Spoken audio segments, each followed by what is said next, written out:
आज इस वीडियो में हम असहयोग आंदोलन के बारे में अध्ययन करेंगे।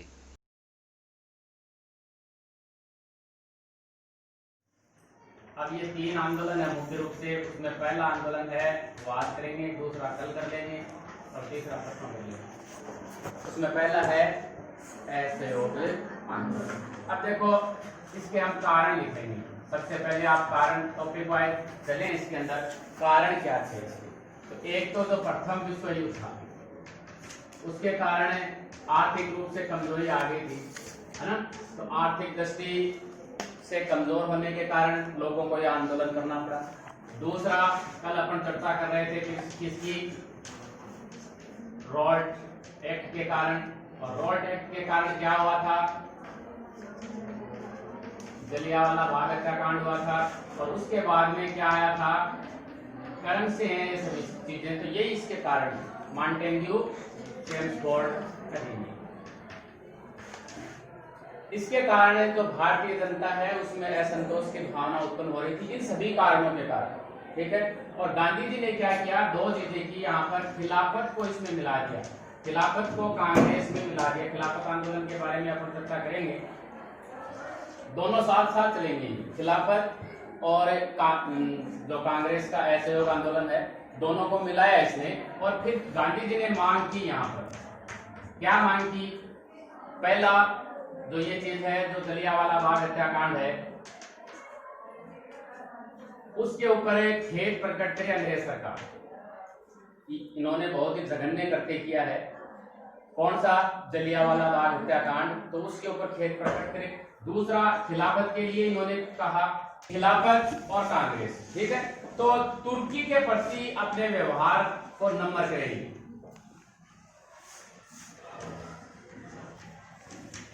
दूसरा पॉइंट यहां से लिया, ये पूरा नहीं हुआ, इसको हम पूरा करेंगे, सिर्फ ये नाम बताया इसलिए मैंने आपको ये बता दिया। यहाँ पर तुर्की के प्रति अपने व्यवहार को नम्र करें। पहला कांग्रेस के लिए ले लिया कि जलियांवाला हत्याकांड जो है उसके ऊपर खेद प्रकट करें। अब तीसरी जो चीज करनी है वो क्या करनी है कि भारतीयों को संतुष्ट करने के लिए, संतुष्ट करना है भारतीयों को, और इसके लिए आप एक नवीन योजना तैयार करें। यानी हम संतुष्ट नहीं है किससे, मॉन्टेग्यू चेम्सफोर्ड अधिनियम से जनता में क्या है जी, असंतोष है इससे।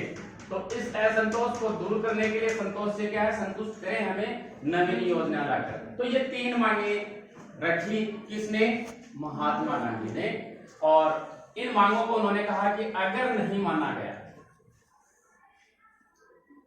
तो हम क्या कर देंगे, ऐसे होगा।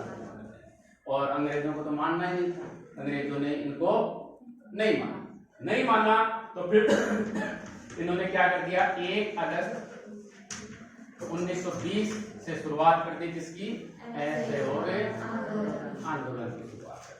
अब इसके अंदर आपको दो चीजें मुख्य रूप से लेनी है, एक है रचनात्मक और दूसरा है नकारात्मक। दो चीजें, नकारात्मक आप बहिष्कार से संबंधित समझें कि किन चीजों का इस समय बहिष्कार करेंगे और किन चीजों को अपनाएंगे। तो बहिष्कार वालों को देख लेते हैं हम पहले कि जी जो भी सरकारी उपाधियां हैं, मैं सिर्फ उपाधियां नाम लिख देता हूं, सरकारी उपाधियां, ठीक है, अवैतनिक जो पद हैं जिन्होंने भी धारण कर रखे हैं उनका क्या करते हैं। ठीक है, उपाधियों को छोड़ दें आप, जो भी उपाधियां हैं आपके पास और जो अवैतनिक पद हैं आपके पास उनको आप त्याग दें। और जो भी उत्सव है, चाहे वो सरकारी है चाहे वो अर्ध सरकारी है, उन उत्सवों को आपको क्या करना है, बहिष्कार करना है ना। नकारात्मक है सब कुछ, त्याग बहिष्कार करना है आपको। जो भी उत्सव है जिसमें भी आप भाग लेते हैं, चाहे वो सरकारी है या फिर अर्ध सरकारी, जो भी उत्सव है इसका आपको क्या करना है जी, बहिष्कार करना है। स्कूल, कॉलेज, ठीक है, अदालत, इन सभी का भी आपको क्या करना है, बहिष्कार करना है। स्कूलें छोड़ देनी है। ठीक है, कहते हैं कि 90,000 विद्यार्थी इस समय स्कूलों से बहिष्कार कर दिया स्कूलों का इन्होंने। और इस समय 800 नए राष्ट्रीय स्कूल खोलेंगे। इसके विरुद्ध, एक दूसरे के विरुद्ध है। स्कूल नहीं खोलेंगे तो ये बच्चे जाएंगे कहाँ, तो 90,000 छात्रों ने बहिष्कार किया और 800 नए स्कूल इस समय संचालित किए गए। तो स्कूल, कॉलेज और अदालतों का बहिष्कार किया गया। ठीक है, और क्या कर सकते हैं ये विदेशी जो माल, जो भी वस्तुएं हैं विदेशी, उनका बहिष्कार किया। और ये पॉइंट सबसे ज्यादा महत्वपूर्ण रहा, विदेशी वस्तुओं का बहिष्कार है। असहयोग आंदोलन के अंदर सबसे ज्यादा सफलता इसी को मिली। विदेशी जो भी कपड़ा है उसको जलाया गया इस समय। तो असहयोग आंदोलन के समय गांधी जी को इस समय सबसे अधिक सफलता किसी कार्य में मिली, तो वो कौन सा था? इस समय कहते हैं कि जो शराब और जो ताड़ी की दुकानें थी उनके ऊपर क्या देना है? धरना। ये इसमें नहीं आएगा, ये नकारात्मक में ये रचनात्मक में आएगा। ठीक है, इसमें नहीं है। इन पर धरना दिया गया तो अंग्रेजों को बहुत ज्यादा राजस्व की हानि उठानी। अब हम चलते हैं रचनात्मक में। रचनात्मक में जस्ट इनके उल्टे रहेंगे। ठीक है, जो भी सरकारी ये स्कूल हैं, कॉलेज हैं, अदालतें हैं, इनकी स्थापना करेंगे, यानी शिक्षण संस्थाओं की स्थापना। ठीक है, अपन ने देख ली कि 800 से अधिक राष्ट्रीय स्कूलों की स्थापना की गई। और असहयोग आंदोलन के समय इस समय सुभाष चंद्र बोस आ जाते हैं और कलकत्ता के नेशनल कॉलेज जो है, कलकत्ता का नेशनल कॉलेज में लिख देता हूं यहां पर, इसके ये प्रिंसिपल बनते हैं। कौन? बोस। शिक्षण संस्थाओं की स्थापना। ठीक है, अब अगर आपस में झगड़े हो जाएंगे तो अदालतों की स्थापना करते हैं। स्थापनाएं हैं ये सभी। ठीक है, शिक्षण संस्थाओं की स्थापना, अदालतों की स्थापना। इसके अलावा वो पॉइंट आ जाएगा शराबबंदी या फिर शराब की दुकानों पर धरना देना। ठीक है, हिंदू मुस्लिम एकता, इनके ऊपर जोर दिया गया। इस पर हिंदू मुस्लिम एकता। इसके अलावा जो अस्पृश्यता है उसका उन्मूलन,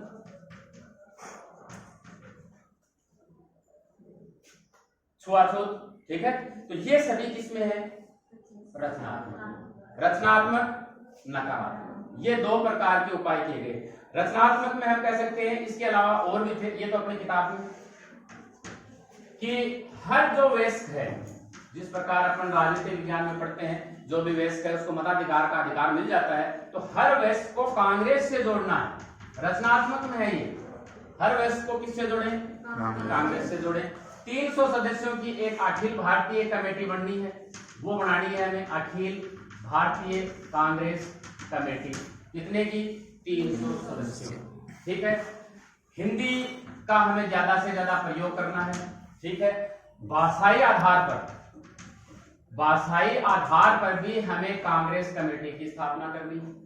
तो ये सभी किसमें है? रचनात्मक कार्यों के अंदर।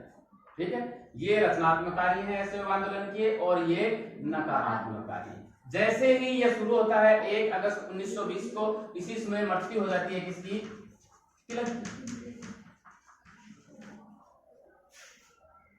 ठीक है, तिलक की मृत्यु हो जाती है इस समय। तिलक की मृत्यु होती है तो एक तिलक स्वराज कोष की स्थापना, स्वराज कोष की स्थापना की जाती है। और गांधी जी कहते हैं इसके लिए हमें कितने चाहिए? 1 करोड़ रुपए इसके अंदर जमा करना, चंदा लेना है लोगों से, पहली बात। दूसरी, हमें 20 लाख चरखी लोगों में बंटवानी। ठीक है, यहाँ ये पॉइंट रचनात्मक में ये भी रहेगा, चरखा वाला जी। ठीक है, खादी तैयार करना। ठीक है, इससे खादी तैयार करेंगे और कताई और बुनाई को प्रोत्साहन।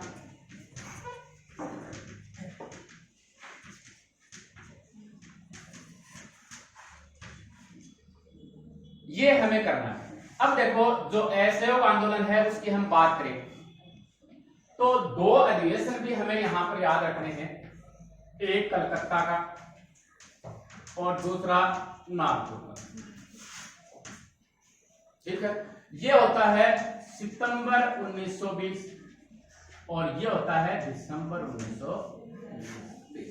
ठीक है, सितंबर 1920 का जो विशेष अधिवेशन है, यानी साल में एक बार होना है, लेकिन ये वार्षिक अधिवेशन है और ये क्या हो जाएगा, विशेष अधिवेशन हो जाएगा। जो ये अधिवेशन है इसकी अध्यक्षता किसने करी, लाला लाजपत राय, लाला लाजपत राय ने की, और इसकी किसने करी, विजय राघवाचार्य। ठीक है। इस अधिवेशन में क्या किया गया कि जी असहयोग आंदोलन जो है उसके कार्यक्रम को स्वीकार कर लिया गया। असहयोग आंदोलन का जो कार्यक्रम है या प्रस्ताव है उसको स्वीकार किया गया। ठीक है। और दूसरी चीजें क्या है कि जो 1919 का अधिनियम था उसमें भारतीयों को चुनाव लड़ने का अधिकार दिया गया था, उसके अंतर्गत भारतीय इन चुनावों का क्या करेंगे जी, बहिष्कार करेंगे। मुख्य रूप से आपको असहयोग आंदोलन का कार्यक्रम याद रखना ही है, दूसरा याद रहे तो बहुत बढ़िया बात है, नहीं रहे तो कोई बात नहीं है। ठीक है। फिर होता है अगला नागपुर में इनका वार्षिक अधिवेशन, और इसमें ये जो है इसकी पुष्टि कर देता है, जो असहयोग आंदोलन है इसकी पुष्टि की जाती है। ठीक है। अब देखो क्या करते हैं, गांधी जी कहते हैं कि ये मैंने जो आपको कार्यक्रम दिए हैं रचनात्मक और नकारात्मक, दो प्रकार के दिए हैं, अगर ये सही ढंग से लागू हो गए, ठीक है, सही ढंग से अगर ये लागू हो जाते हैं तो हमें 1 वर्ष में क्या मिल जाएगा जी, स्वराज। इन जो भी ये कार्यक्रम है इनको अगर हम बढ़िया तरीके से लागू करें तो 1 वर्ष के भीतर ही हम स्वराज को प्राप्त कर लेंगे। अब इनके तहत देखो क्या होता है, जब ये आंदोलन चलता है तो कई जो लोग हैं, सबसे पहले हम महात्मा गांधी की, अब उपाधियों के अंदर आएंगे हम, यहाँ पर उपाधि है। सबसे पहले तो महात्मा गांधी अपनी उपाधि तैयार देते हैं, जैसे इनको उपाधि मिली थी कौन सी, केसरी हिंद, जुल्लू युद्ध पदक, बोवर युद्ध पदक, जो भी है ये अपनी उपाधियां इस समय तैयार देते हैं। ठीक है।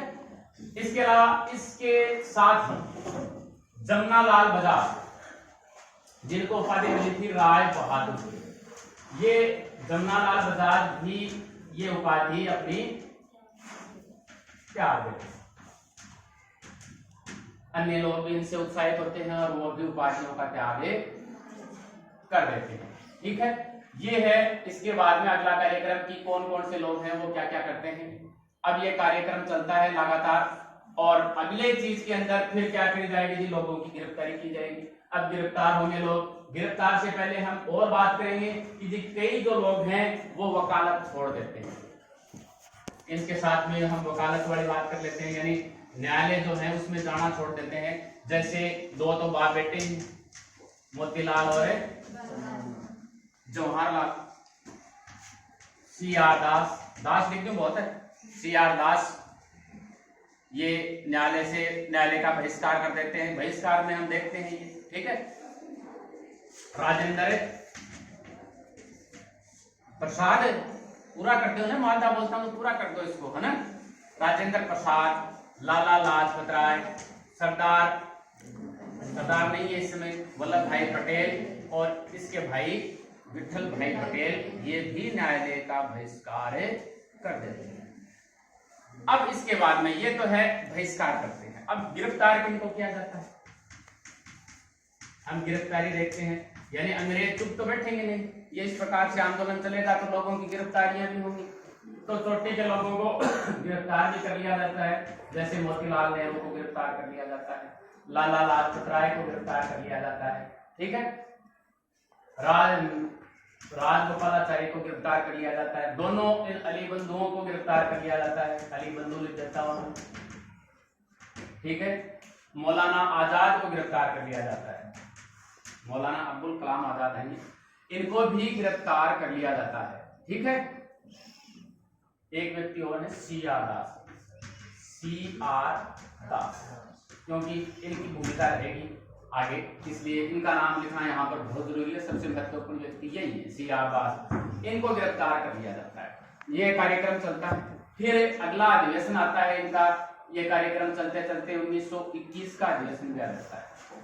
1921 का अधिवेशन कब होगा, दिसंबर में होगा। दिसंबर से पहले नवंबर 1921 में, नवंबर 1921 में इस अधिवेशन जो है, इससे पहले प्रिंस ऑफ वेल्स वो भारत आना चाह रहा है, ठीक है, भारत आएगा वो, तो उसके स्वागत की तैयारी होनी चाहिए। कांग्रेस जो अंग्रेज है वो तो ये चाहेंगे कि इसके स्वागत की तैयारी करें, लेकिन भारतीय है वो इसका क्या करेंगे जी, विरोध करते हैं, और इस विरोध के तहत वो जुलूस, हड़ताल वगैरह का आयोजन करते हैं। कहते हैं कि 1921 के अंदर 396 हड़तालें हुई थी, जिसमें 6 लाख लोगों ने भाग लिया। 1921 की बात कर रहे हैं, यानी मजदूर जो लोग हैं वो कारखानों में नहीं जाते हैं, वो हड़ताल कर देते हैं, और उन हड़तालों की संख्या 396 के करीब थी उसमें, और 6 लाख से अधिक लोगों ने उसमें भाग लिया था। जब प्रिंस ऑफ वेल्स भारत आते हैं, बंबई में आएंगे ये सबसे पहले, क्योंकि वहां क्या है, इंडिया गेट है, इंडिया गेट से वो आएंगे, इसलिए उसका नाम इंडिया गेट उन्होंने किया था। तो इंडिया गेट से जैसे ही ये प्रिंस ऑफ वेल्स भारत आते हैं बंबई के अंदर, तो जो बंबई की जो सड़कें हैं वो एकदम इसको वीरान नजर आती हैं, क्योंकि इनके स्वागत के लिए कुछ था ही नहीं। अब इनका विरोध प्रदर्शन हो गया, इस प्रकार से हड़तालें हो जाती है। फिर आगे ये सम्मेलन आ जाता है 1921 का अधिवेशन, और इसमें कहा जाता है कि इसको जारी रखना है, ठीक है, असहयोग आंदोलन को क्या रखना है, जारी रखना है, और इसकी अगली कड़ी में हमें क्या करना है, सविनय अवज्ञा आंदोलन करना है। क्या करना है,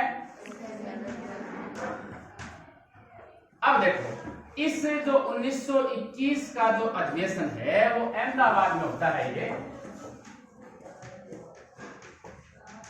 और इस अधिवेशन के अध्यक्ष थे CR दास, लेकिन दास महाराज तो जेल में, तो इसकी जगह अध्यक्षता करते हैं हकीम अजमल,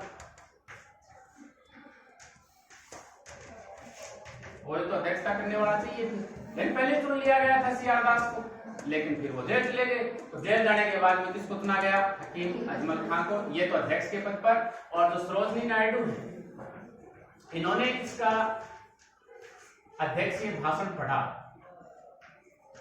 किनका, CR दास का लिखा हुआ।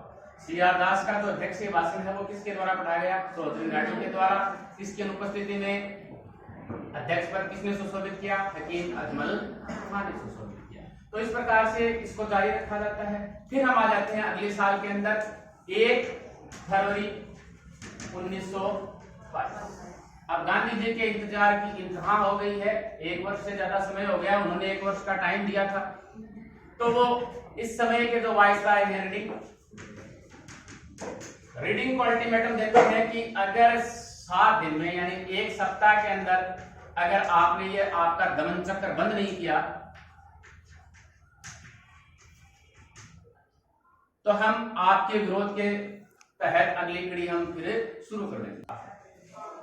तो 1 फरवरी 1922 को जो तत्कालीन वायसराय थे लॉर्ड रीडिंग, उसको महात्मा गांधी अल्टीमेटम देते हैं कि जो भी राजनीतिक रूप से आपने कैदियों को जेल में शिफ्ट कर दिया है तो उनको आप तुरंत छोड़ें, वरना हम दूसरा कदम उठाएंगे आपके खिलाफ। इसी समय के दौरान, यानी इनका समय भी पूरा नहीं हुआ था, उससे पहले ही 5 फरवरी 1922, ठीक है।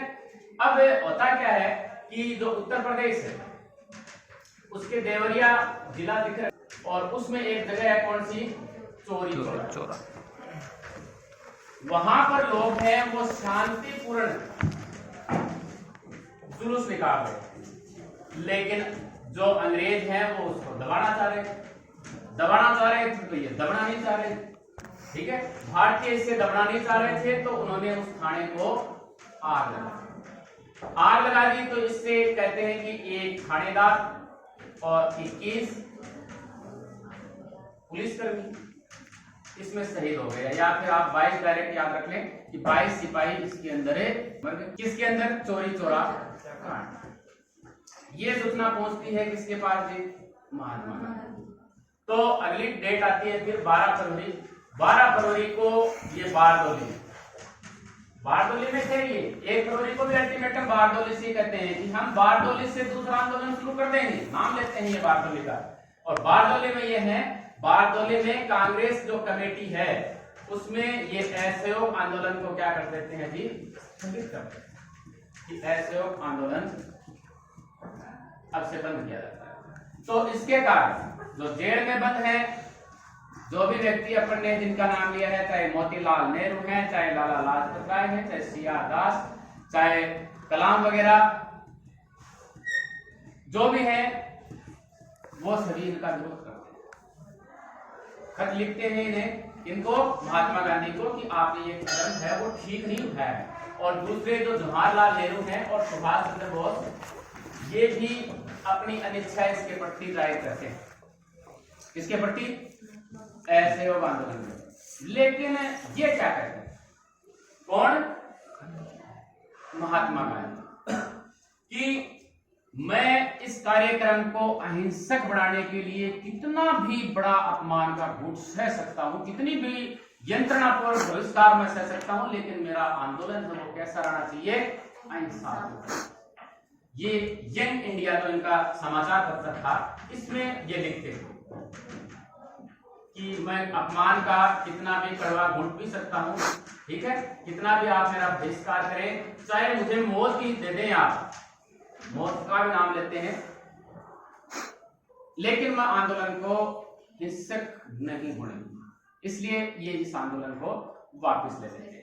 तो ये यहां तक ये कार्यक्रम है। अब इसके परिणाम क्या है, इसके साथ ही देखो हिंदू मुस्लिम जो एकता है उसका प्रश्न समाप्त हो जाता है। जो 1916 से लखनऊ समझौता हुआ था, हिंदू मुस्लिम जो साथ आए थे, कहते हैं कि ये नजदीक लाने में सफल नहीं हुआ हिंदू और मुसलमानों को। और कई लोग हैं गांधी जी को इसके लिए दोष भी देते हैं कि गांधी जी ने इनको खिलाफत आंदोलन को राष्ट्रीय आंदोलन से जोड़कर बहुत बड़ी राजनीतिक भूल की थी, ठीक है। तो पहला कारण ये है इसका परिणाम की हम बात करते हैं। दूसरा, अगर हम देखें तो रचनात्मक कार्यों में ये सफल भी रहता है। जो रचनात्मक कार्य है वो अलग थोड़ी हो जाएंगे, रचनात्मक कार्य तो वही रहेंगे। रचनात्मक कार्यों में अवश्य सफलता मिलती है, जैसे ये शिक्षण संस्थाओं की स्थापना है, ये बंद थोड़ी हो जाएंगी। शिक्षण संस्थाएं जो उन्होंने खोल दी है, तो शिक्षण संस्थाओं की स्थापना, एक तो ये याद रखना है यहाँ इसमें। और दूसरी चीज ये है कि इसको इन्होंने जन आंदोलन बना दिया। कहाँ कांग्रेस अब तक क्या कर रही थी, सिर्फ संवैधानिक सुधारों के लिए अपील और आवेदन कर रही थी। क्या कर रही थी, अपील और आवेदन कर रही थी, लेकिन अब उनसे दूर हटकर एक चीज है, जब यहाँ जो नकारात्मक है उसमें कर न देना भी शामिल हो जाता है। यानी ये चीजें भी कांग्रेस अब करने लग गई, और इसके कारण ये आंदोलन कैसा बन गया, जन आंदोलन बन गया। और इस जन आंदोलन ने कैसा रूप ले लिया, क्रांतिकारी रूप ले लिया, ठीक है। और इसने अगली चीज क्या की, लोगों को संगठित कर दिया इसने। अब तक लोग इतने संगठित नहीं हुए जितने की इसके कारण संगठित होते हैं। शिक्षण संस्थाओं की स्थापना हो जाती है, इसको जन आंदोलन बढ़ाने का श्रेय दिया जाता है, इन्हें क्रांतिकारी संगठन बन जाता है ये। अब तक ऐसा नहीं था, और इसकी लोकप्रियता में अब बढ़ती होती है। कांग्रेस अब तक ऐसी नहीं थी। कांग्रेस अब एक लोकप्रिय लोकतंत्रीय अखिल भारतीय कांग्रेस कमेटी बन जाती है, और पूरी तरह से ये संगठित हो जाते हैं, ठीक है। तो ये है इसके परिणाम, या इसके हम महत्व कह सकते हैं। एक व्यक्ति है कूपलैंड। कूपलैंड कहते हैं कि गांधी ने भारतीय इतिहास का रुख बदल दिया।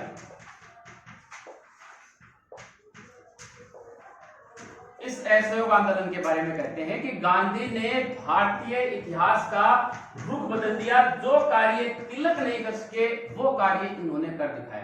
यानी तिलक के बारे में हमने देखा था कि जनता से निकट संबंध स्थापित करने वाले पहले कोई व्यक्ति थे तो वो तिलक थे, ठीक है ना। तो तिलक जो नहीं कर सके थे वो इन्होंने करके दिखा दिया, ठीक है।